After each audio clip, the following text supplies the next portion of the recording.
All right, good morning, everyone. We are live today. I got Jack and Sierra here, so good morning. Good Good morning. morning. Yeah, and 2 weeks in a row, we got Sierra back, so things are getting back to normal. I love it. This is good. Sierra always brings a lot of good information, but Sierra did, hold on, let me go live on Instagram. Sierra did go to year one, the ORAD event, wasn't able to make it to year two. Jack went to year two, wasn't able to make it to year one. But Jack kind of wanted to talk about maybe like goals changing after going to the event, after maybe talking to different people. But yeah, Jack, maybe you can lead us off. What were your goals heading into it? And then now have things changed for you? Yeah, so my goals were just the short term goals are like fourth quarter of 2026, first quarter 2027 to get Cynthia to a part time, like a more of a part time position and getting her out of her current role into something else, basically just for the insurance and cover different odds and ends, her spending money more or less. But after going to the event, a couple things happened. Uh, one's work related, and the other thing was kind of family related. And I'm not saying that that's not my goal, but I think I'm going to go about it in a slightly different manner. I'm going to obviously I've been talking about the landscaping business. I'm not sure if I talked about it a whole lot on your channel, but I know I've talked about it several times on my channel. But that's coming. That's going to be starting back up, and we'll be going through all that. And the other thing is I'm maybe offered another position with a different company, and I might actually be working both jobs for a while just to pull in extra money. The thing about I don't even want to talk a whole time about because I don't really know a whole lot at this point in time, but I know if that was to go through in about 5 years or like 5, 10 years from now, I would have the option to buy out the business. So that would be something big. And I think honestly, I might switch gears a little bit and do like a little bit more of a Cody Sanchez where I start buying up smaller businesses as well as real estate. Interesting. Okay, we can dig into that a little bit after. So Sierra, like I said, you went to year one, and then year two you weren't able to make it, and you flaked out on Mhm. me. Um, That's not true. I was committed to not going from the beginning. okay, so after year one, did kind of perspective on things, your goals change? Yeah, I was thinking about that, and I I definitely learned a lot of different strategies. I think the biggest thing that changed was I felt less in a rush. Like I felt very motivated, but it was just great having the support and encouragement that it is like a slower process and that it doesn't have to happen all at once. I know that was more of your style, but uh, yeah, that you could be choosier, especially in the market that 2024 was, and how thin deals were, and just a little more rare and difficult to find. It just made me feel good about being choosy and trying to kind of slow play things and make sure that everything that I have and was going to acquire was going to be as efficient as possible. So I think that was kind of my focus, and rather than the acquisition or trying to build the portfolio, it was more about just creating and optimizing the best of what we had.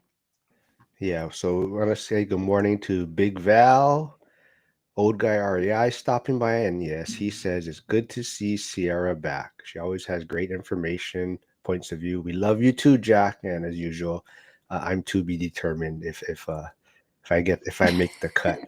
Um, but wealth building journey does say smart move, Jack. Keep the capital moving. That's why it's called currency. It moves best when it's flowing. Yeah. So yeah, I mean, I think, attending the event makes you kind of look at things a lot differently. Sometimes, before you go to the event, you feel like maybe you're falling behind or you're failing at what you're doing, and then you go there and you see people at all different levels, right? People trying to get to where you're at, or even, people ahead of you. And I think I put out a clip just the other day when the Frugal Gay was on, and like he said, someone approached him at the event and they were asking, like, I'm at 6 rentals now, and I want to get to 8, and how do I get there?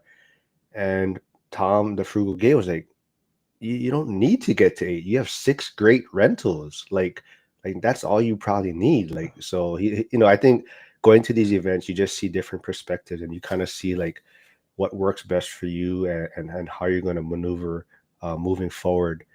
So Jack, you're talking about even like, focusing on small businesses, things like that. So that I know that was originally, right, like kind of your um, blueprint maybe a few years ago, right? Or is that something you're digging back into because kind of like you're saying Cody Sanchez, Lisa Song Sutton, things like that?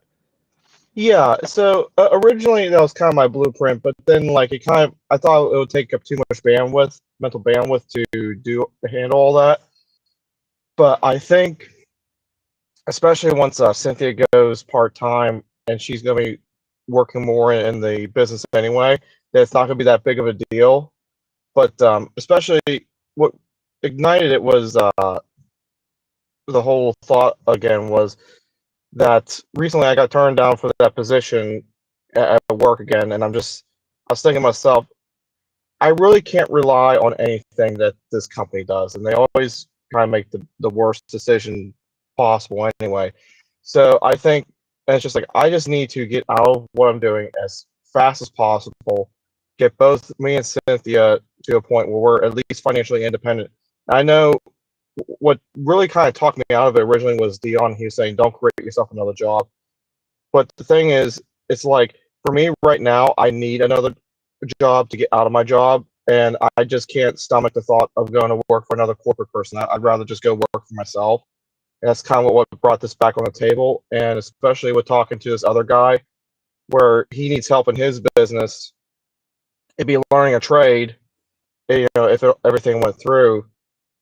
And so it'd be something different or a little bit different. And like I said, I can buy out the business in like 5, 10 years when he wants to retire. It Well, I could probably mention this. It's dealing with fire extinguishers. All right. Yeah. I mean, there's tons of opportunities out there. And I think unless you're really looking at it, right, it's kind of um, you don't see what's out there in a sense, right? Most people are too busy just working their job, trying to find time to watch some, Netflix and things like that. So it's kind of being around this community, going to these events, right? You start seeing what other opportunities, what things you might want to jump into. Because after a while, like I tell people, like I'm not, I would say, in love with real estate, right? I like a lot of the other things it brings, the community, the networking, just the wealth building side of it. But I'm sure I don't think I'd ever get into like fix and flips and things like that. I don't think that's in me. But just being in this community, like you're saying, Jai, you're looking at different businesses, things like that.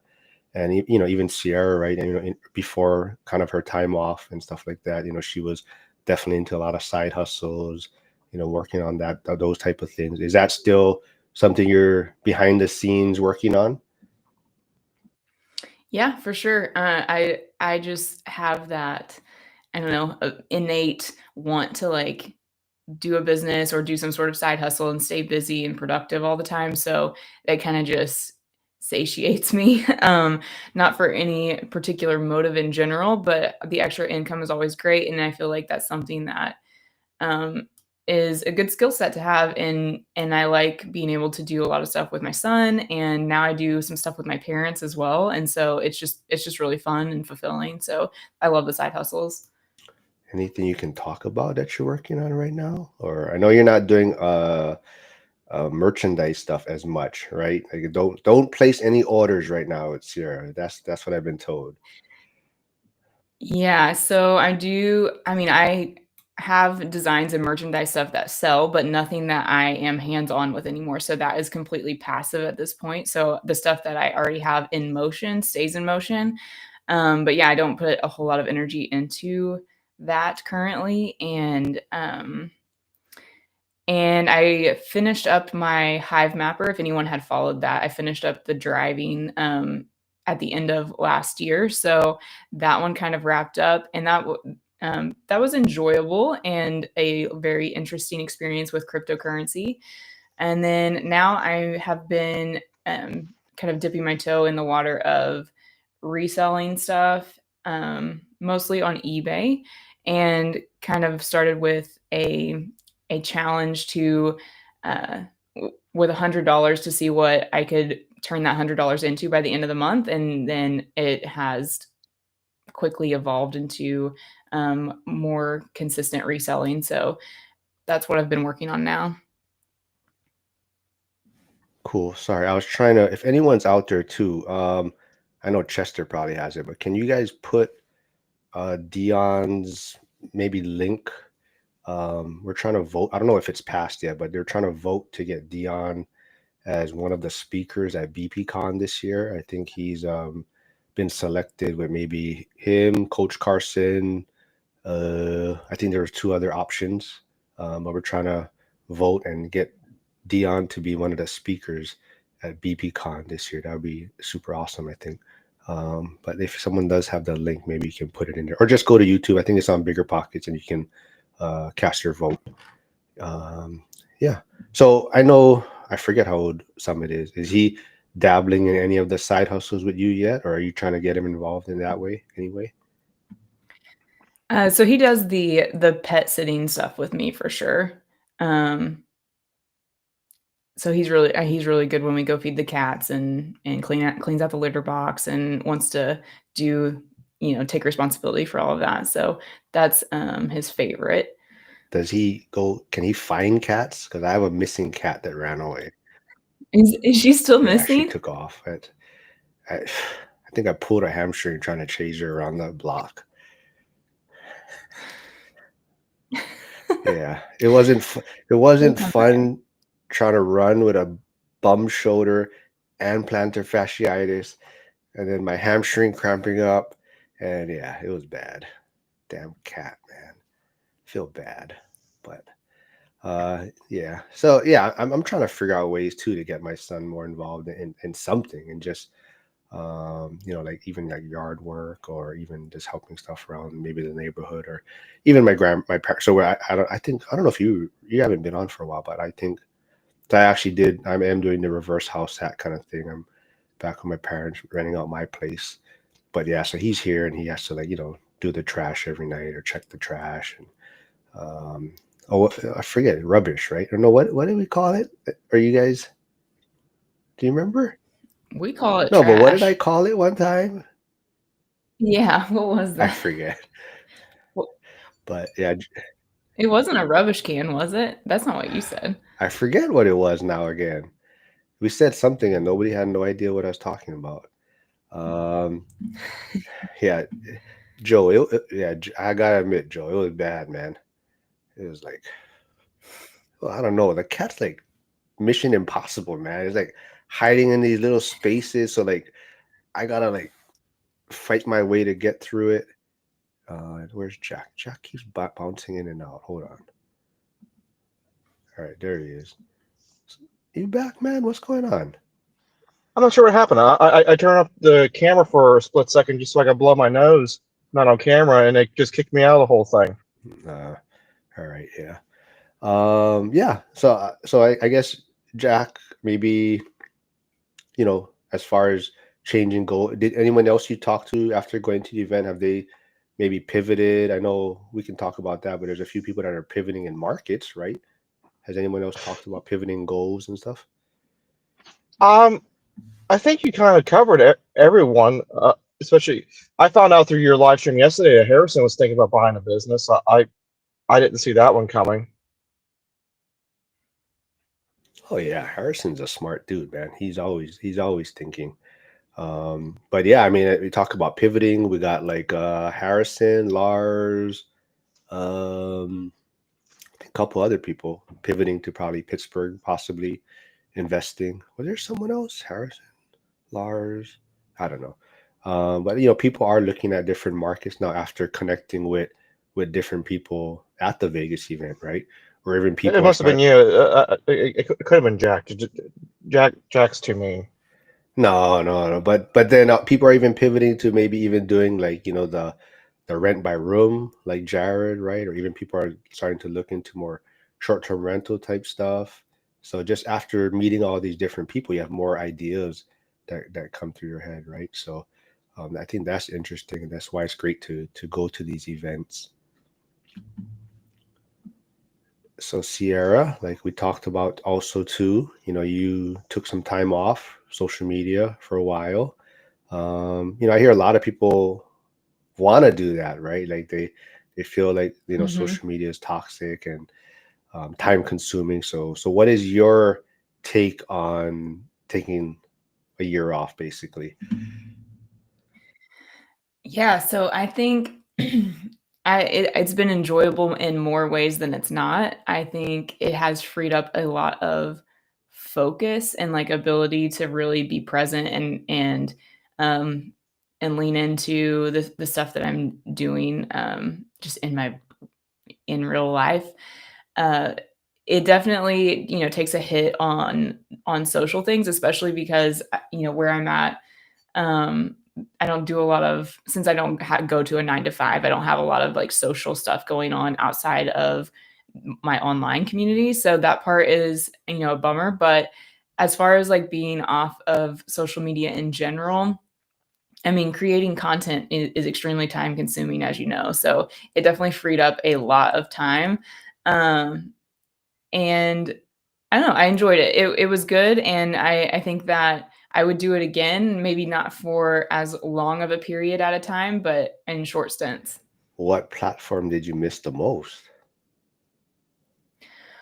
Oh, good question. I was really enjoying X, I think, for, there at the end. It was really enjoyable, it was just fun, and usually social media isn't quite as fun, but it's definitely more engaging over there. Uh, I'm fortunate enough to still be a part of, like, the group text and some of the YouTube stuff, even though I wasn't hopping on the channel, so I didn't feel like I was missing out as much, but I have no idea what anyone has been talking about, like, in the different, topic areas, and X is just really good about kind of quickly hitting, like, a bunch of different things, and so I miss that. Yeah, I think X is a great place, and I know a lot of people hear bad things and they try to stay away from it. But honestly, I mean, to me, if you're not on X, you're not getting a lot of information, good or bad. I mean, definitely you have Yeah, to true. filter through it. But even like if you see some sort of economic uh, tweet or post or whatever you want to call it now, just reading the comments, you just see so many different ways how people are viewing it. So that's why I feel it's important because you may see it one way. Like if someone puts up this chart, you see it a certain way, but then you start reading the comments and you see a different person's perspective right there. Like, oh no, I see it this way based on these things, right? So I think that's what's super great about X2 is that you see a lot of different perspectives. And yeah, there's a lot of trolling and shit on there, but like I said, you just gotta filter through it, so it's a lot of fun. So Jack, if you were to take time off of social media, you think which platform would you probably miss? You think the most? Um, I really only use YouTube because I don't really I'm already phasing out Facebook just because there's nothing really going on with it. Honestly, it wasn't for the fact I'm trying to sell stuff. I and advertise the lawn care business. I just really wouldn't be on Facebook much at all. Yeah, so probably just YouTube really. Yeah, so I don't know if you're following on your end, but you do have a lot of followers from your channel popping in. You got Bill, Sydney, so you may want to say what's up to some of your followers that's Hey paired guys, in. thank you. Yeah, and so Sydney has a question: is gambling a side hustle? If so, I'm winning. Yeah. Let's see. A question from Wealth Building Journey looks like homes and hustles here. Everything has inherent risk, though, right?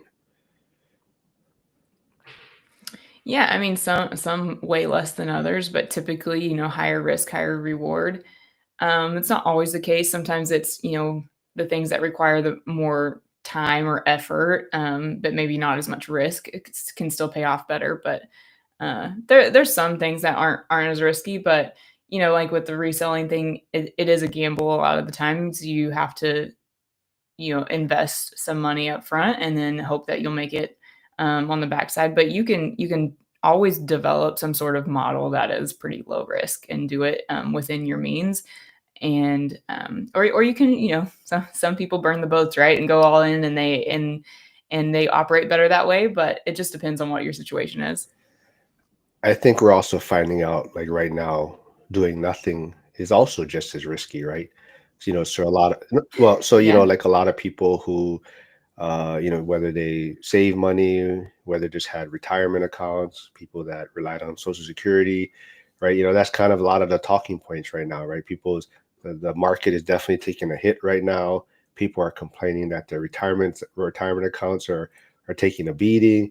And if your only plan was to put money in these and you're going to live off them, then yeah, of course, it's affecting you a lot more. But if you're someone that did take some risks during your journey, learned how to make more income, learned how to start a business or have these other assets, then you're probably not as affected by just these fluctuations in the market, right? Which you really have no control over, right? So I think doing nothing too is just as risky, right? If you're just going to put money into retirement accounts and things like that. Oh, here's a question from your channel from Bill. Jack, maybe you can answer it first. Then, do you guys have a number of units you want to max out at?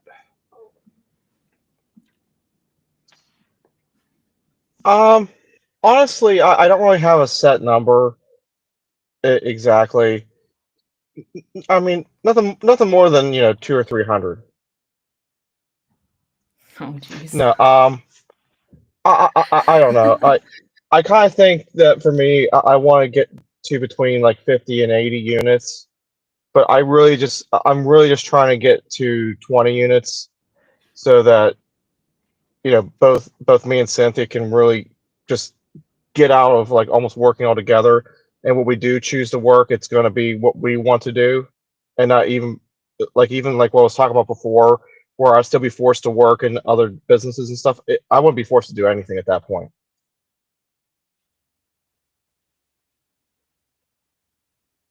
So what about you, Sierra, as far as door count, or is it cash flow amount, or is it even like businesses? Because like you said, you're doing a lot of different things, right? So what does your maybe end goal look like?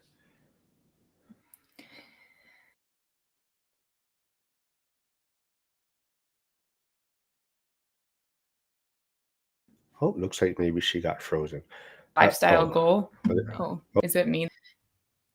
Um, yeah, I think it's more of just the fewest number possible to get that feel stable and sufficient. So, you never know what deal you're going to come across. So I don't know that counting doors would matter if I got some sort of grand slam of a deal that was equated to 3 different doors, and then I would feel like had a head start. So um, yeah, I don't know. I think it would be less than 10 if I had to say, though.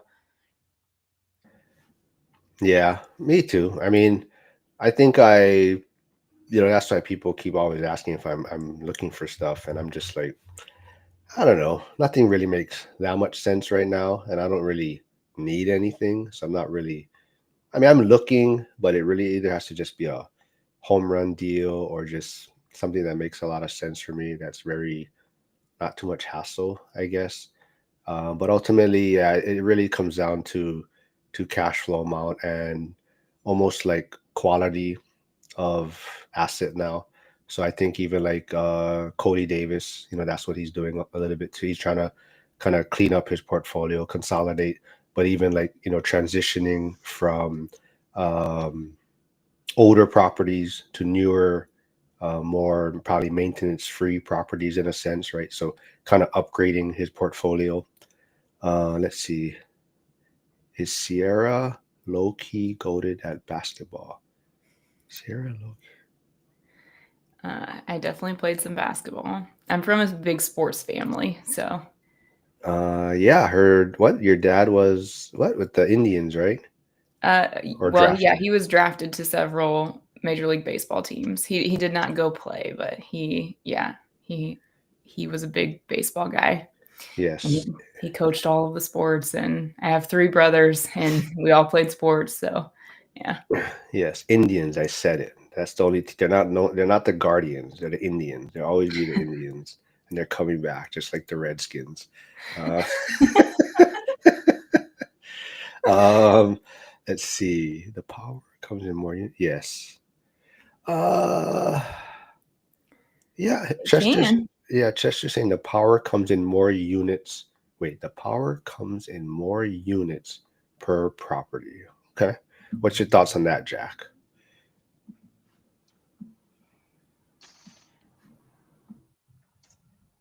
Um, I'm not sure to be honest. Like I said, I'm just trying to keep plugging away at what I'm working on and just keep moving forward and just reach financial freedom. Honestly, even with what I was saying before, at some point I'm going to get to the point where properties are going to be getting paid off, and I'm going to be trying to sell off some of the crappier ones to pay off better performers and consolidating. So I don't think there's quite really a number. It's just what's right for you in your situation. Yeah, absolutely. Chester did say he put it there. I also put it there in the chat. The link for the YouTube for Dion to try and get him selected to speak at BPCon this year. I don't know. Is anyone gonna go to BPCon though this year? I'm not sure. I don't even know. It's in what, Vegas? I think it's in Vegas, if I'm not mistaken. Um, but I yeah, thought late. about it, but being that it's in Vegas, I don't want to go to Vegas twice. Yeah. Yeah. Late start Welt says, "Show me the cash flow, baby." Yeah, I think, after a while too, you start realizing the door counts don't matter as much, right? I mean, it's more just, uh, like you said, the quality of property, cash flow, even like maybe the potential of growth or your exit strategy for the property and how easy it is to exit down the road. So there's a lot of things you probably don't think about in the beginning. In the beginning, you kind of get caught up in, oh, if I make $200 per door or whatever, I need this many doors, and that's kind of how you break things down. And as you start talking to other people, you start realizing like everyone doesn't view it the same way, right? And you just start kind of resonating with different people that kind of have the same path, maybe. uh, aren't Jack Shays just righteous? Yes, they are. You should get sponsored, Jack, and that could be, you can put the Amazon link for that. What brand is that? I don't know, whatever's at the Dollar General. That's There a, isn't even a name on them that they're that cheap. That's what my coworker used to do. He used to always just buy like cheap glasses because he'd always lose them. So he wouldn't spend money on expensive glasses. He would just always buy kind of cheaper things and then or other glasses because he'd always be misplacing them or losing them or whatnot. I gotta start The getting only thing I see, the only thing I reading see on them glasses is, soon. is made in China. All right, so let's kind of focus a little bit more. I'm getting off topic here, but um, you know, we were trying to talk about goals and pivoting. After going to these events, do you think that's something hard to focus on though? Like if you go in it kind of with your kind of goal or vision set in place, and then you start hearing all these different cool things people are doing, do you think it's hard to stick with what you want to do, or is it good to be around these people that show you different things that they're working on? So, what's your thoughts on that, Jack? I think it's a little bit of both. I think, and it really just depends on your own personal mindset because, like, um, kind of like what you're saying earlier, people sometimes feel like they're failing and they're not moving fast enough. So they go in there and they hear, like, they might go in and, for example, hear what Jared's doing, and be like, "Oh, that's the next thing I need to start doing," and not realizing, that Jared spent a lot or quite a bit of time in that arena. He studied all that stuff. So, and then they go jump in, and it's just an epic failure for them. Where if they would have just stayed in their lane, they would have been much better off to begin with. But like for people kind of more like us, where it's just like, we're doing what we're doing, and that's really kind of it. Yeah, exactly. I think it definitely is hard to stay focused when you hear all these cool and interesting things people are doing. Sierra, after going, I know you went to the ORAD event year one, but you also went to what, FinCon, I believe, things like that. Mhm. So is it hard to stay in your lane, or did you see yourself trying to jump into other things after? Yeah, I think especially being a, I don't know, relatively newer investor, towards the beginning, it is very difficult to pick a strategy and stick with it, and I think the market makes it very, very hard too, because there are certain houses that only work with certain strategies, and there's very few opportunities that come up, and you might see something that would work great as a burr, but you don't want to do the burr strategy, but it might be Hmm. the only opportunity in your market. And so I think it has been tricky in that regard, especially if you're not established. But the more that I have been in the community and gone to the events and talked with people, I think the more I realize that staying in my lane is really important. And I've done the live and flip thing very well, and that is what I know and understand how to do. And um, after finding one rental at a time, I did venture out into acquiring a rental property that didn't need any work, and it's worked out fine, but it's not necessarily my wheelhouse, and I don't necessarily know or understand ways to leverage it as well as just another live and flip. And so I think that it is hard not to kind of change or dabble in other strategies.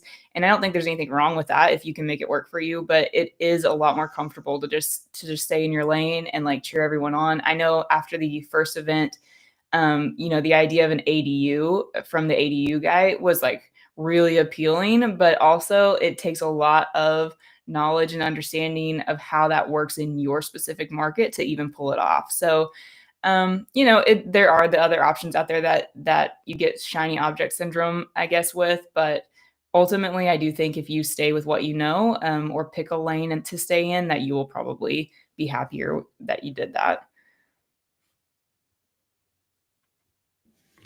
Yeah, absolutely. I think, talking about ADUs also, I know I don't I think he might have posted on YouTube. I know it was on Facebook, I think, but if anyone hasn't, go check out Derek Sherrill, that ADU guy. He put out a video. I think he did a walkthrough of a boxable unit. I'm not sure what event he was at, but Boxable had like a display unit out there, talking to investors, things like that, and he kind of walked through it. And he didn't. Maybe he has his breakdown somewhere else. I don't think he put it on like a video, maybe because maybe he didn't want to either say good or bad things about it. Maybe bad things about it. But he kind of showed just where his concerns would be and things like that. He looked at kind of the craftsmanship and certain things. But he also wanted to point out that this model probably was a traveling version of it where it's probably getting folded up and put traveling to different places, so maybe a lot of the wear and tear is from being moved all over the place too. So but it's pretty cool how he walked through it and kind of how his eyes are looking at certain things as far as the build and what his thoughts were. I can't wait. Bill says I can't. Oh, hey, what's up, Andy? Andy's here, big Andy. I find myself being over picky. I can't find anything that the numbers work in an area I like. That's what Bill says. Sorry, Bill. I know you're in the. I see you all on Dion's channels and things. I'm not sure what market you're in, and do you invest out of state or you're investing in your market currently? But yeah, I think that's definitely the hardest thing is just kind of staying in your lane. And I think for me, um, I think that's where it's for me. That's why it's been good trying to build the YouTube channel and the social media side. It kind of keeps all that noise on the outside things kind of in the back burner for me. Since I'm focusing on this, I can't go off trying to do short term rentals, and I can't go off and start doing some rent by the room and goofing around with all that type of stuff. So I think the focus on the YouTube channel side has been a kind of a good focus for me in a sense where I'm just letting my rentals kind of stabilize and kind of figure itself out. Oh, Bill's in Kansas City. He said, "Hey, what's up, Ray? Ray's here. So go check out Ray's video too. My video with him on YouTube came out. Great interview. He's doing some cool stuff. He is definitely an entrepreneur. He is guy that doing cool stuff with videography, photos. He started in like wedding photos, and now he's doing a lot of real estate photos, drone stuff. So go check out that video. Let's see. Let's see. I would like to know if Bill's in a suburb of Kansas City or if he's trying to do Kansas City itself. Okay. Well, Bill, if you are there, if you heard Sierra's question, maybe you can put that in the chat. Let's see. One option for being able to do projects that are outside of your comfort zone is forming partnerships with others who have the knowledge base and that you may be lacking. Okay. Yeah. Let's see. I'm not sure. Jack, Sierra, have you guys done any partnerships with anyone? I mean, I do business stuff with partners. Real estate, not really, no. Is that something in your guys' future, you think? Are you guys looking to maybe partner on real estate things? Sierra first, maybe? Probably not. Yeah, probably not. I would be open to it. I'm not opposed to it, but I just don't foresee that happening. Jack, what about you? Is that something? I think you are trying to grow and scale, and I think that's from what I get is in your future, possibly, right? That you're looking to maybe grow that way. Yeah, potentially. I think for me the biggest thing is, I wouldn't toss out the idea, but at the same time, I don't know who would want to necessarily come on board. But that's one of the reasons why I kind of got my channel going, is just showing people what I'm doing. So if they had some interest, I could show them a whole background of stuff that I've done in the past and up to this point. But yeah, I'm open to it, but I don't have anything currently.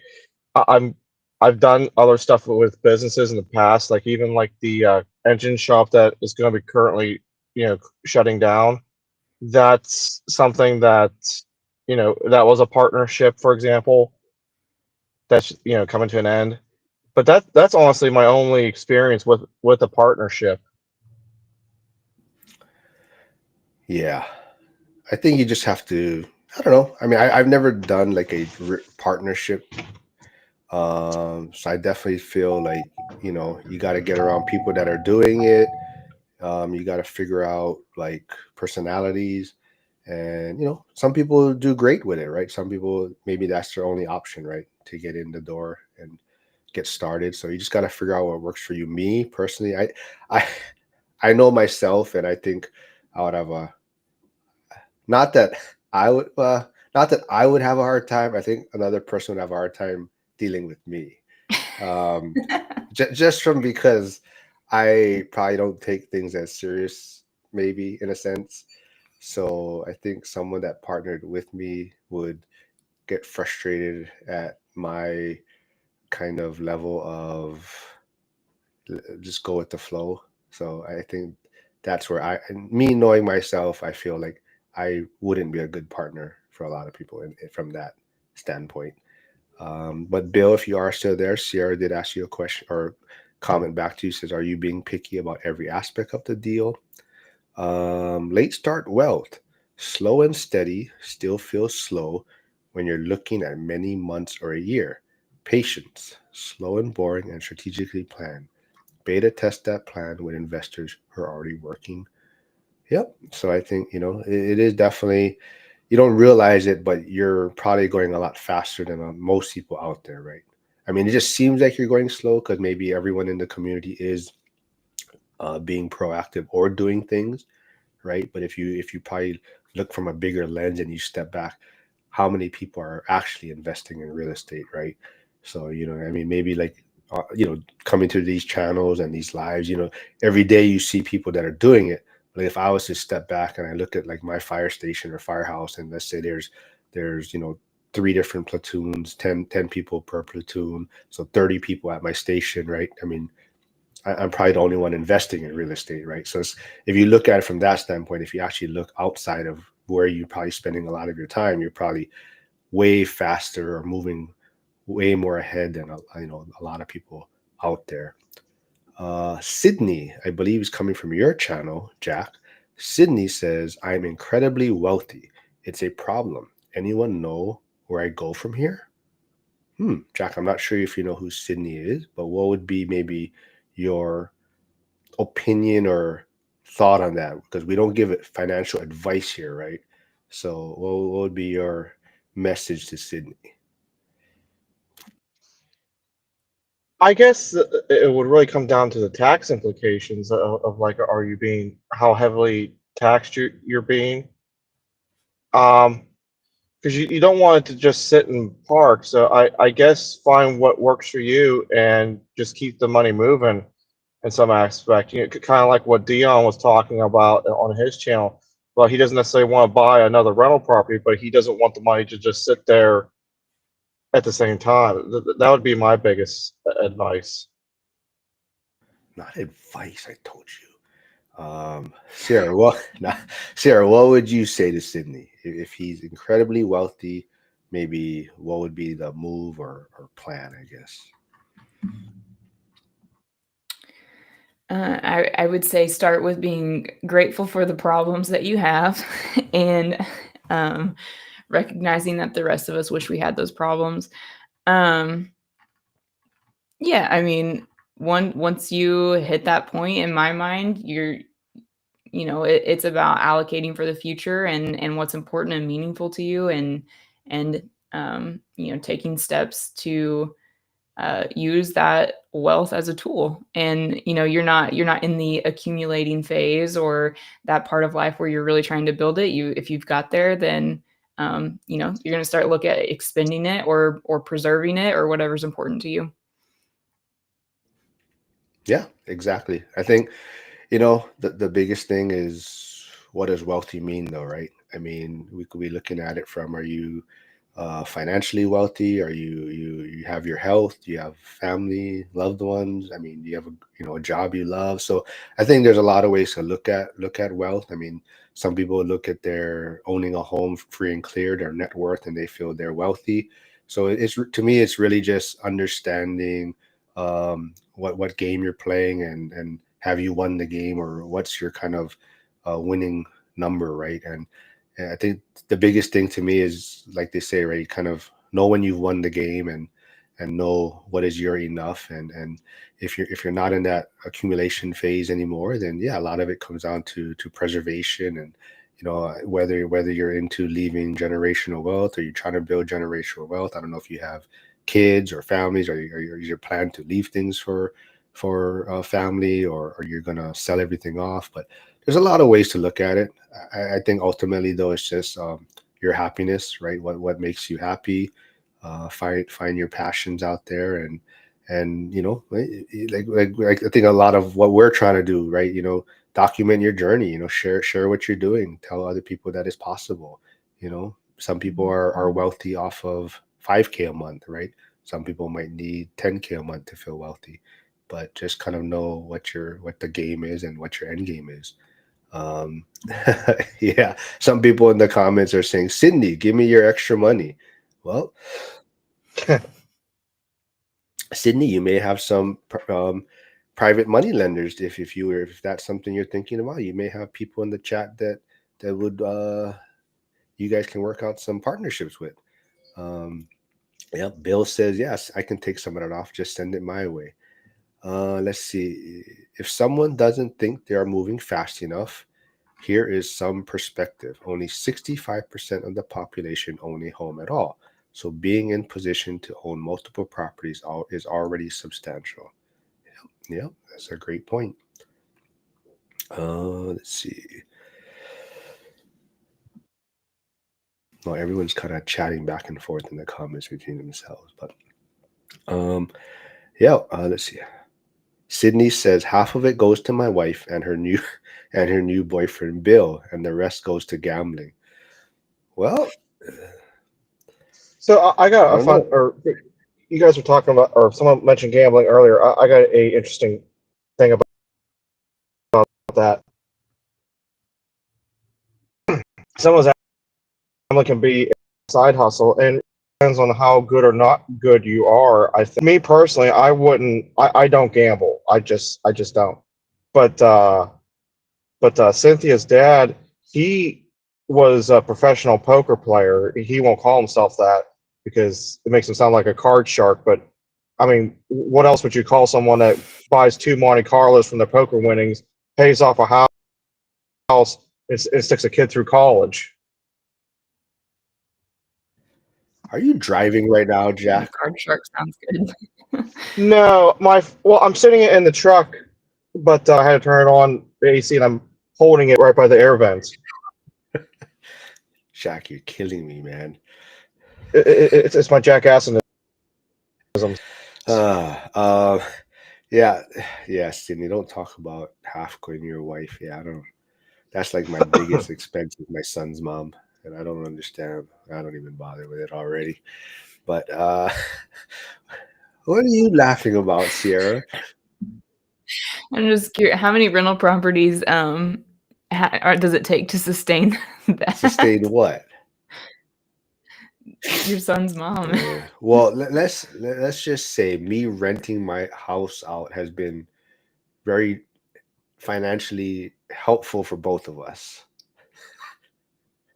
Yeah. So yeah. Anyways, Chester says always, always, always start with your expenses to know how much income you need. Yeah, yeah. But I also I, think to oh go ahead, Jack. I was gonna say I think that's the big thing. The biggest thing is in your financial journey and working towards financial.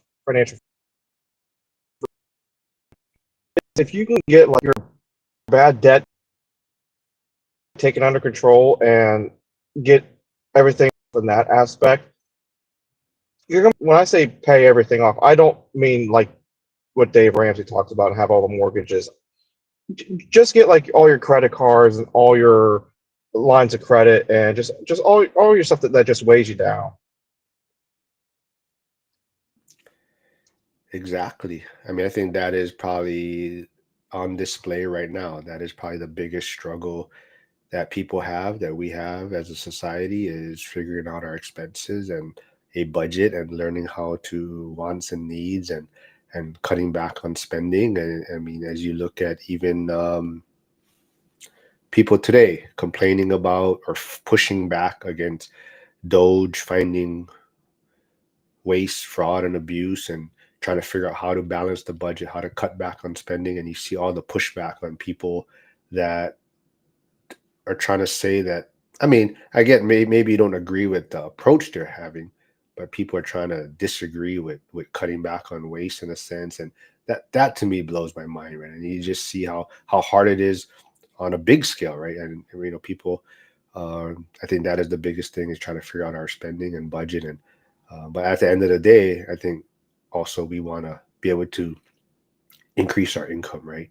So we can only cut our expenses so much. And I think, you know, that's kind of the vision. And I think Zuber talked about it too on his daily financial today. So if anyone doesn't follow like the All In podcast too, I think that's a great podcast to follow. But yeah, they broke it down a great way into maybe the vision that Trump has for his economic plan. And it's also, you know, it's kind of a three-legged chair, right? You know, part of it is tariffs, you know, income, reduce spending, but it's also us figuring out ways to bring manufacturing back and uh, increase income, and more like a tax on consumption, right? Things that you purchase, and not necessarily just a income tax. So,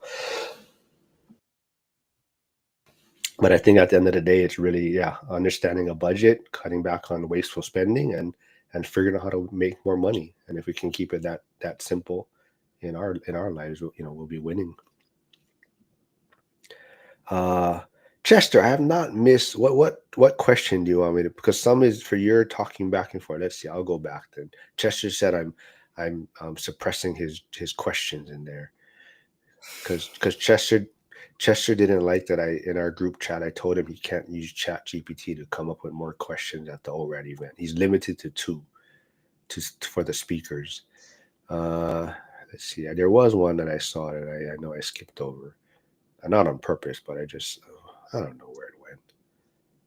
But put another question in Chester and I'll read it off. Um, What about you, Sierra? So what's on the table for you? Can we expect you to be at year three? Is that, I mean, I know it's kind of far out, but will you be at? Yeah, it is kind of far out. Yeah, I'm definitely interested in being there for year 3. I'm not sure what, because I'm anticipating selling the rental property that I have currently and would love to reallocate and get into something different this year. Just now kind of getting at that point where it's going to be dealt with. So I'm not sure what this year is going to hold, but whatever it is, I'll be excited to share it with everyone and hopefully celebrate some kind of win by the time the event comes around. I think that was the vibe that I enjoyed the most the first year. Was it felt like a really big celebration of what everyone had accomplished and where everyone was at, and it just felt like a great way to reward ourselves for all the sacrifice that it takes to make this stuff happen. Sierra also said she's getting arrested next year. She said she's accepting the challenge in Vegas, but but if anyone didn't know too, the white hoodies that Zuber was selling at the event, that was Sierra's handiwork. She made those. So they were big sellers, and I don't know if Dylan is here, but Dylan bought one. But yeah, those are if they weren't white though, that's the only thing. I can't. White is just gonna get dirty too fast for me. So if you want to make a purple one for me with white writing or something, No, I think you can just wash it. what do you? That that's the whole benefit of it being an Oakley branded hoodie, right? Like it's just made well enough that it'll come clean. Like it's not like something that is going to be a headache to take care of. But Sydney says, "Is Jack a ladies' man, low key?" Hmm. Bill says, "Is anyone going to the bigger pocket he talked about?" Oh, it's in October. I am not planning on being there. It doesn't sound like Jack is because it's in Vegas. Sierra, I'm not sure. I don't know. Yeah, not I'm not me. too sure. I think maybe probably the West Coast people. I think there would be some that might be end up going, but I don't think the East Coast people would probably. I think the East Coast people are hoping there's a East Coast ORAD event by then. So Jack might be still working on that. I'm not sure. Yeah, see, even Ray says just wash it. He's like laughing. Well, anyways, You don't own any white clothing, Mark? I try not to. So that's why I have to take my renewal photo for my passport, and it says you should wear like a white shirt. And I'm like, fuck, I don't have a white T-shirt. Like I'm scrambling to. It's those cats. They get your stuff dirty, huh? Yes. Uh, yeah. All right. Yeah. So year three. I know Jack's kind of on the fence, right? Jack's working on some Yeah, things. He's still on the fence I'm about year really, three, right? yeah, I just don't know what's. There's too many things that can happen and might not happen. So it comes down to what all does and doesn't happen between now and then. See, Sydney says, give the man a purple one, please, for the fans. I want a number 1 of 1 on it. A custom 1 of 1. Custom one of Yeah. one. Yeah. Do you still want Zuber's face on the back? His whole Oh, now you're just caricature? throwing me under the bus in front of everyone, right? Well, I'm just saying. I don't think Zuber wants me putting out one of one merchandise with his face on the back Well, I just for want the you to house on wear. it. I just want the one rental at a time house on the back and on the chest Uh-huh. part or on the heart part or yeah. So Yeah. whatever. He takes criticism very well. So that is our one. We did have a discussion about in Vegas, and that is the one thing. I don't want to say people didn't like, but just the. I think more people prefer just having a simple, the one rental at a time house logo on it and on the back. That is the kind of Yeah. takeaway. And yes, I said it, but Yeah. I'll just say other people did say it, but Well, the way I understood it was that graphic on the back was important to him. It was meaningful to him in some way. I don't know if he explained that or not. I'm not sure exactly, but I do know that that graphic on the back was something that was meaningful to him. It represented something, or maybe whoever did the art or something like that. But yeah, All right. I like this Sydney person. It says, yeah, I can't wear white underwear. I think we have a comedian on our hands. See, but Bill says, I'm with you. No white. Way easy to trash it. And then Bill says, how about Jack's face on it?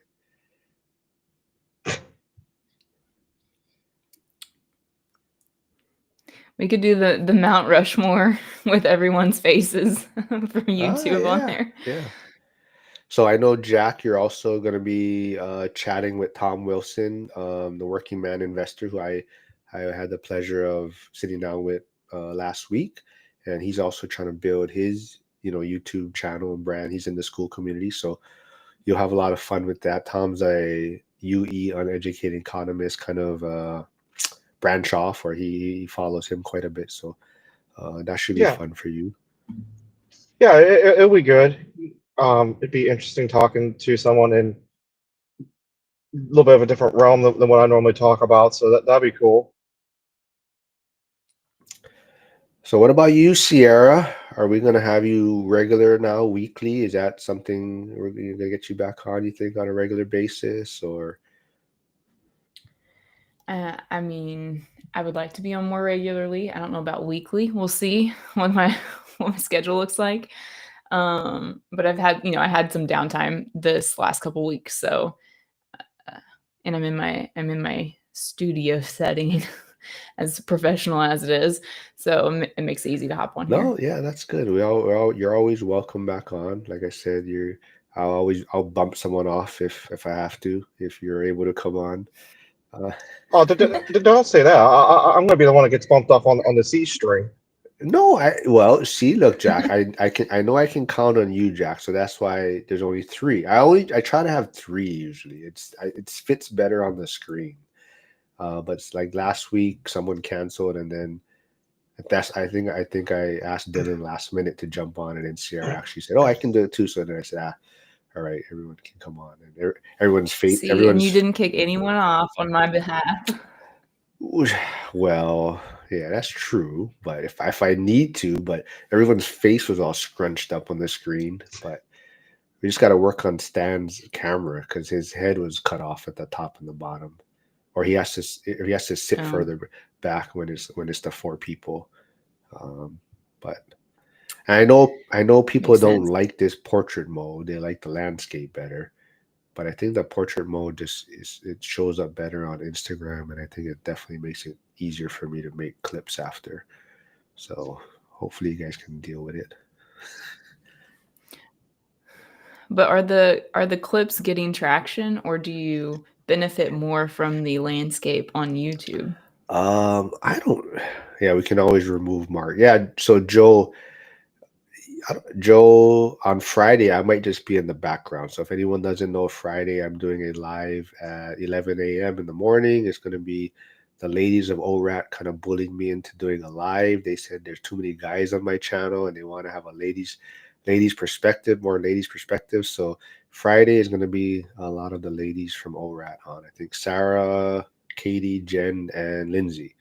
So I don't think I'll have a chance to say one word on Friday. So I might just be in the background playing with the controls and popping in all the chat and stuff. Yes, I know Joe hates it, but Joe can deal with it. Sorry, what did you ask me again now, Sierra? You said something about, oh, if I get more following, right? Or Yeah, yeah. If it pays off to have the landscape mode on YouTube, or if the shorts are really, getting you new followers. I don't know if it matters. I mean, I think what YouTube is trying to do is push this version to be like the TikTok version. So I think they're trying to push this Hmm. portrait mode, but also I think I'm allowed to receive jewels or something like this. I have no idea. That's what Hugo keeps asking me. He keeps asking, "Do you have your jewels thing set on the portrait, because so I think if you're doing portrait videos or things or lives, there's a feature to, I don't know, buy jewels or donate jewels or some crap like that. I have no idea what that is, but I think I turned it on. But supposedly that's another feature that YouTube is trying to push out. So in their battle or competition to keep up with TikTok. Late Start Wealth says yes, this mode is fine on his phone. The chat covered the bottom person, so that's why I always put myself on the bottom. See, so it always cuts me off. So see, so I always put me on the bottom, and I try to put whoever's speaking in the middle, if possible. Mark will blow up if he can't speak. Hey, Andy, come on, man. Andy's my new buddy in Ohio.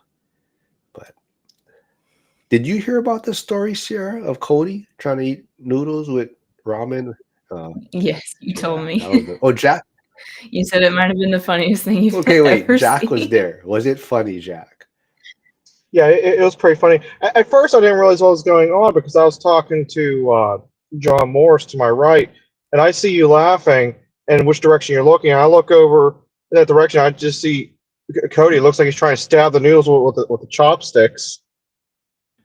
Yeah, that was. And then to make things worse, John. Who was it? Oh, it's John, right? He ate the exploding pot sticker. Oh yeah, yeah. He it squirted on me and it like exploded all over him. Yeah. So do you guys watch? Do you watch Seinfeld? Have you guys watched Seinfeld? Oh, Cody's here. Hey, see, what's up, Cody? Yeah, So I have watched did you see Seinfeld with the crepes, the Cuban? So he got the Cubans, the cigar rollers to roll the crepes because I forget what he insulted those people, and then the people that were rolling the crepes quit. So his thinking was, I'm gonna get the guys that do the Cuban cigars to roll the crepe, and then they rolled them so tight that they started exploding. Do you remember that one? I'm not remembering it, no, but I mean that sounds like Yeah, so Seinfeld. that's so we ordered these beef pancake pot sticker type things, and John Morris, Late Start Wealth, who's here, Cody says, "Be careful, I'm always listening." See, so John grabs it and he bites into it, and it's like so tight that the thing just explodes on. I think it was Cody actually too, but yeah, it was a fun lunch. Just let them have mute control over your microphone. Wait, let who have control? The ladies? Is that what you're saying? Yeah. Well, I also try to mute myself every time when I'm not talking because some people said when I'm typing it makes too much background noise. So I try to mute myself when I'm typing replies and things like that. Uh, Never appetize. Hey, what are you talking about, Uber? I always order Uber. That's what Oh, I'm saying. They said never let Mark order appetizers, and I said never oh appetizers, yeah, just yeah. Don't Ubers. let Curtis get Ubers because you're gonna go on the rideshare route and have to pick up like 10 people before you get somewhere. The ladies, yeah. Don't never let me talk, John. I don't think I'm gonna get a word in on Friday. Trust me, I don't think I'm gonna have a chance to say anything. Let's see what else. So Jack, how's the ORAT plans for East Coast? Are you working on that? Have you talked to Zuber? What's the latest update on that? I I need to talk to Zuber and see what he wants and what he's looking for because I'm kind of at a point where I found a few different venues and I got the prices of them, but I don't know what he wants as far as catering. So I think my next step is actually to try and actually talk to him about it because I wanted to just talk to him and just be like, this is what I think it's going to cost if you're interested in something like this. But I think I actually need to talk to him to see what he would want so I can go out and finish getting the rest of whatever he would want in it. I kind of have a little bit of a thought about it, where I think we can probably get away with not having the recording studio just because I was thinking about having more of the people that are still in the financial journey, that like a lot of the smaller people. So like it's not going to be like I was thinking about calling it like maybe like the Young Guns event. So like you have people that are still in the climb, presenting. I don't know. It's just a thought. That was something else I want to talk about too. Yeah, man. I think if you can figure something out, I think you'd have a lot of people show up. There is probably a lot of people Midwest, East Coast that would love to attend that. See, Sierra's already nodding yes. She would love to check it out. I think. Um, Yeah, that would be. I mean, that would be really nice to have something east. yeah. Are you going to get up on stage, Mark? I am not getting on stage. That's not my thing. I'm the front of the house guy. I said I'm just there to greet everyone and make trouble and have fun and But how much get more in front trouble of the with. house can you get than on the stage? I got nothing to say really because there's not. I'm not gonna say much different than probably what Millennial Mike has been saying.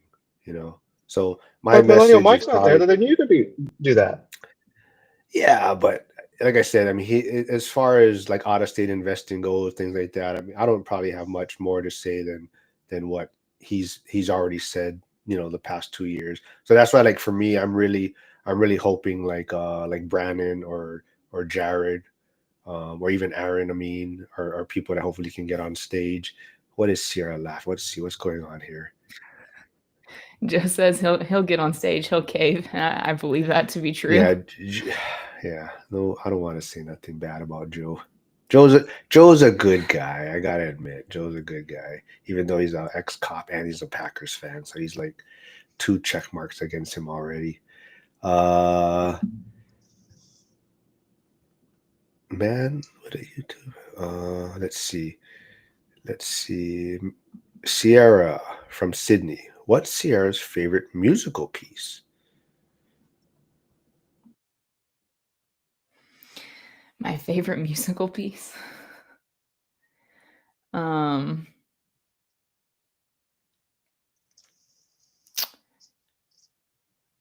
yeah, I don't know that I have a great answer for that.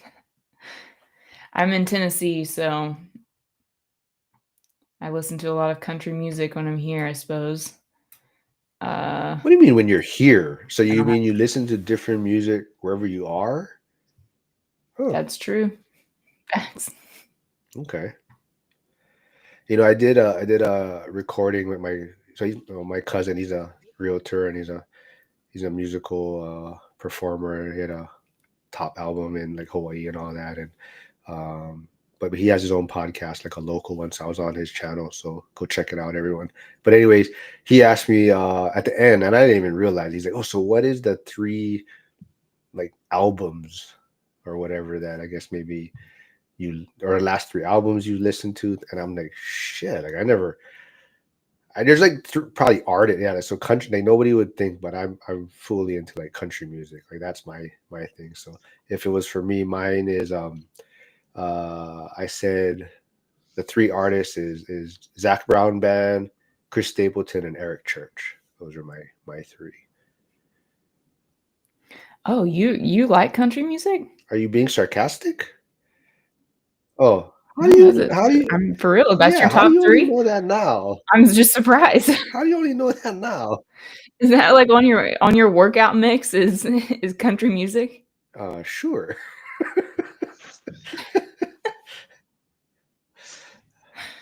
Let's see. Yes, Ray says let's do it in Seattle so I can walk to it. What about an event down south, perhaps New Orleans? Yeah, so Stan probably wants us all to stay at his Airbnbs, and then but New Orleans is not. I don't. That I mean, that's where FinCon was the other year, and I mean, I'm not a fan. don't get Hugo's opinion on Hugo's like man that place is but yeah, Stan loves it there. And Matt, Ned, yeah, but even like Ned's like shit. I don't do half of that stuff because I live here, right? Just like me, I don't do most of the tourist stuff in Waikiki because I'm here, right? Um, Bill says, "Man with the YouTube has nothing to say." I think that's towards me. Yeah, I'm very soft spoken. I don't have a lot to say. Uh, no, Mark's a killer on stage. I can tell. All right, Chester. Thanks for stopping by, man. Chester got a bounce. What about Jack's favorite music? Don't leave the king out of it. Okay, Jack, what do you got? I'm always bouncing to something different. I'll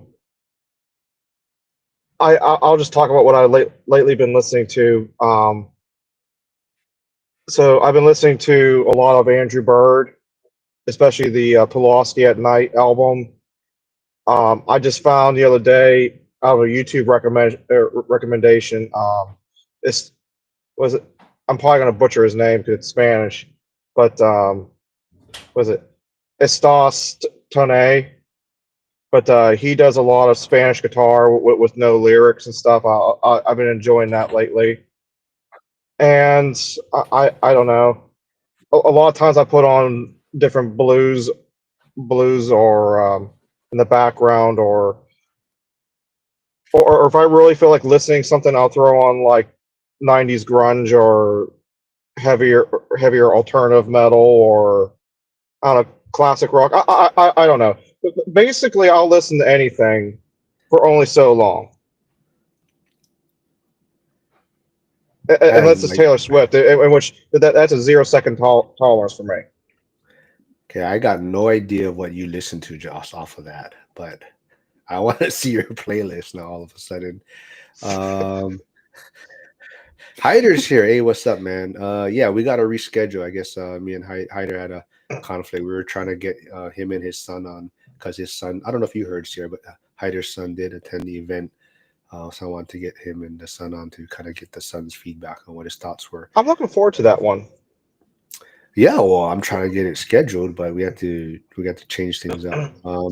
But Mark and a cowboy hat. You know, I would actually wear a hat like Jack. I want to get a hat like Jack, but a cowboy hat is Dion's thing, so I don't know.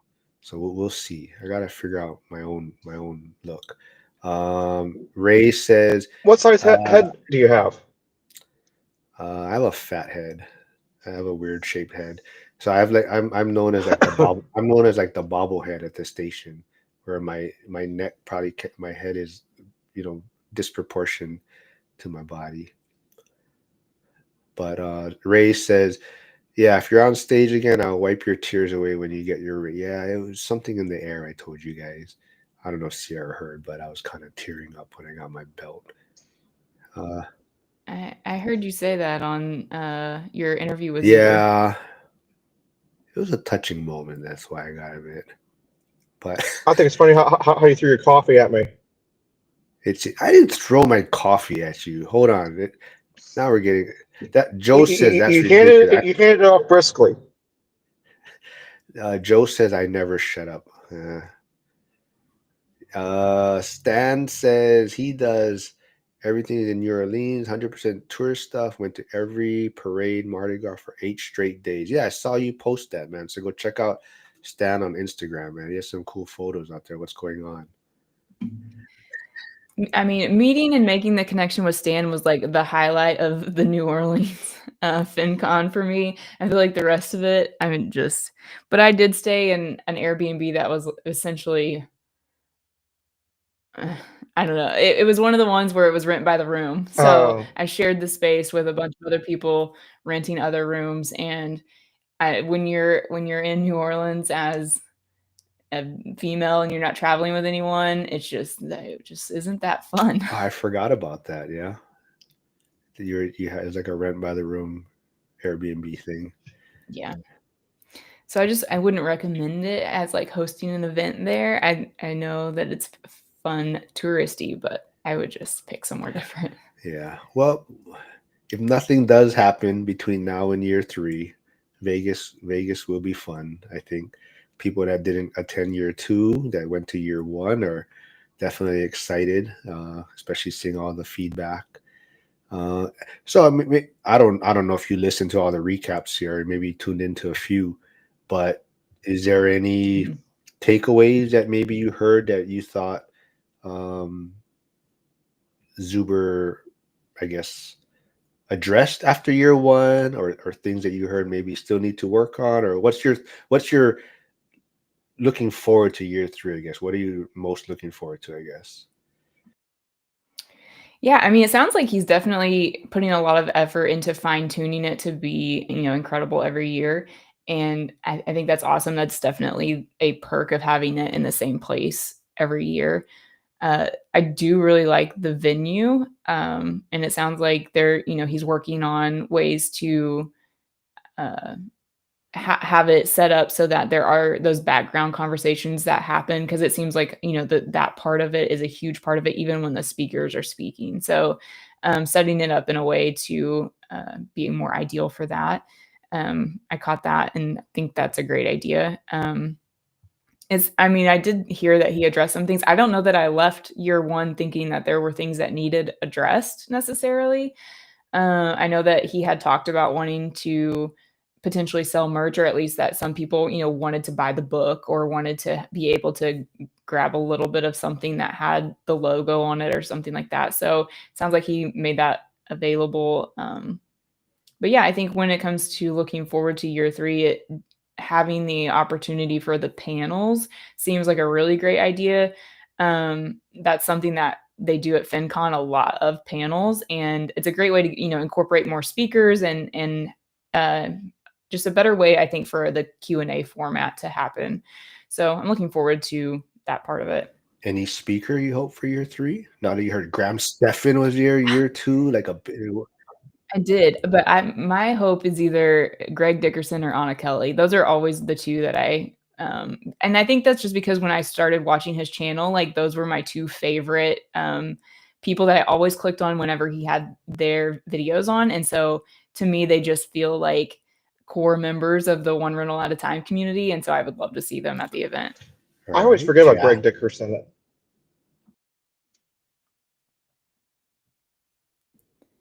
Yeah, so I remember a video that Zuber did with Greg at one point where Zuber pointed out that Greg is really um the rich dad in Rich Dad Poor Dad. Where he doesn't operate in a way where he's trying to take those lessons um, and acquire, but he almost operates in a way where he is a really great teacher of those lessons. Mhm. And so I've just always viewed him in that light where he wants to share that knowledge and is just super wise, I think, and down to earth when it comes to being practical about how you build wealth. So I would love to hear him talk at the event. Yeah, he always reminds you of that actor too. I forget his name. Right, the he's the one that was in that music or the play of the what was the was he a drummer? He was like the composer or whatever. What's that guy's name? That actor. He's a well known actor. When I think of it, I'll come up with the name. But Hyder says, what did everyone think of the name tag? So year one, that was something there was no name tags. That was something recommended. So year two, Zuber did have name tags. So for you, Jack, was that helpful, you think? Excuse me. Um, yeah, I wish I was smarter. I put it on my shirt. So second day I didn't have one because it just kind of it just didn't have enough stick to anything. So I wish I would have did like a lot of other people where they put the name tag on on the on the lanyard or whatever you call that the pass. J.K. Simmons, that's the actor. Every time I see Greg Dickerson, that's what I think of. No? All right. I'm not even sure I know who you're What? talking about. All right. Well, next time you can go look him up. But I think the name tags were a great idea. They were super helpful. I think Zuber may have been notified by Jen already, but so the frugal gay who was on my channel with a recap with PTO for life the other day, his only thing was that maybe the Zuber could let maybe the people checking people in know who the speakers are, because like Tom came in and unfortunately Jen and whoever else was helping at the front had no idea who Tom was. So Tom was trying to check in and they were like, oh, we don't have your name here. And you're not on Oh, no, there's no. no like speaker list really. And so, I mean, they gave him a name tag, but I guess Tom kind of felt like maybe could have been a little bit better job as far as, so maybe some sort of special tag for the speakers so that people know who the speakers are or the presenters are. Because even like Tom was like, no, so Tom was there Saturday and Sunday. He was supposed to speak on Saturday, but he got pushed back to Sunday because I think maybe because Graham Stephan came, so he got pushed to Sunday. But Tom was there all day Saturday, and probably nobody besides myself was probably talking to him because people probably didn't know who he was. Oh, Well, no. He's such a wealth of yeah, information too. but then, like he said, after he received the belt on Sunday, like everybody wanted to talk to him, right? So I think like if there was a way to let people know who the presenters were, I think a lot of people would have got even more information from him, or even like I think a good idea. Somebody, we were talking about like a notebook type of thing with all the presenters, but I think a maybe easier, even better idea somebody brought up was like a big board of all the speakers and like a QR code by their name that you could scan and get like their bio, their social media handles, some information on them or whatever. And that way you have all the presenters at the front and you can kind of figure out who they are. But even like Tom said, like he felt bad at eating. He didn't even eat there because he didn't really know like, am I welcome to eat? Like I don't want to be taking someone's food. And so but yeah, that's the only thing that Tom did mention. Uh, Yeah, I think that's really good feedback. yeah, and I think Jen felt bad, so I think she may have told Zuber already.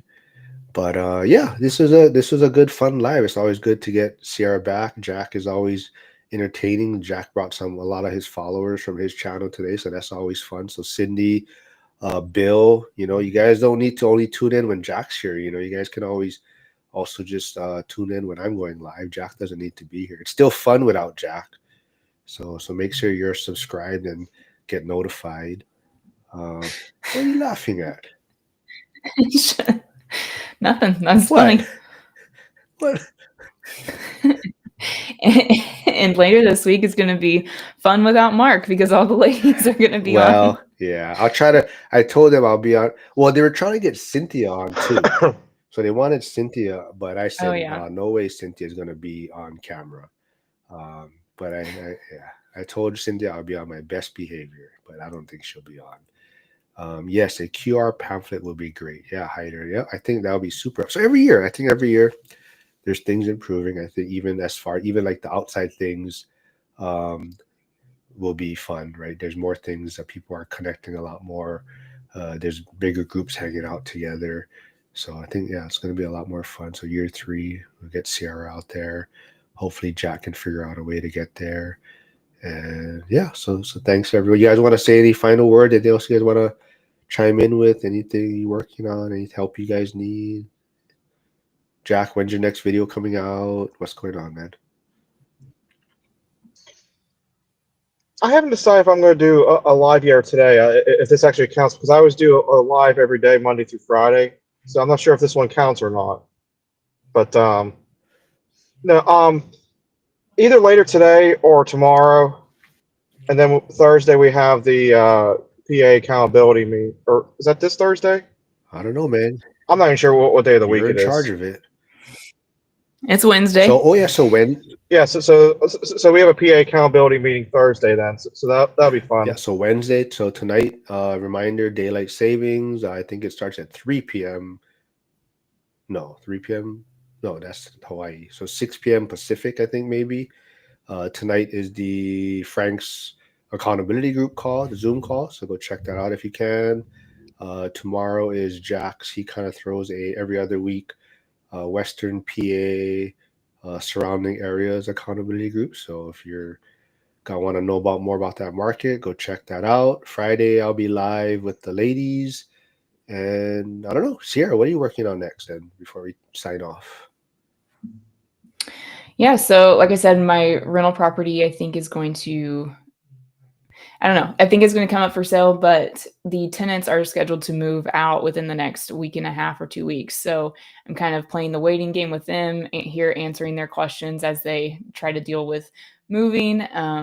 and they're moving out of state. So it's kind of been a more difficult process to plan and accommodate. So I don't have the green light yet, but there's a decent amount of stuff that I want to do with that property before I either turn it over or list it for sale. So I'm waiting for that. Sydney says, I guess I should get ready to leave the pub then, but it's hard to walk at the moment. Okay. Well, yeah, I'm still waiting on my MRI, government efficiency at its best. I'm still just sitting here waiting on both sides to communicate with each other and approve my MRI, but hopefully I can get that done soon and make some travel plans maybe. But we'll see what's going on. And yeah, thanks everyone for tuning in. It was fun. Good to get Sierra back. Always fun having you on, Jack. And I'll see you guys on Friday. All right, everyone.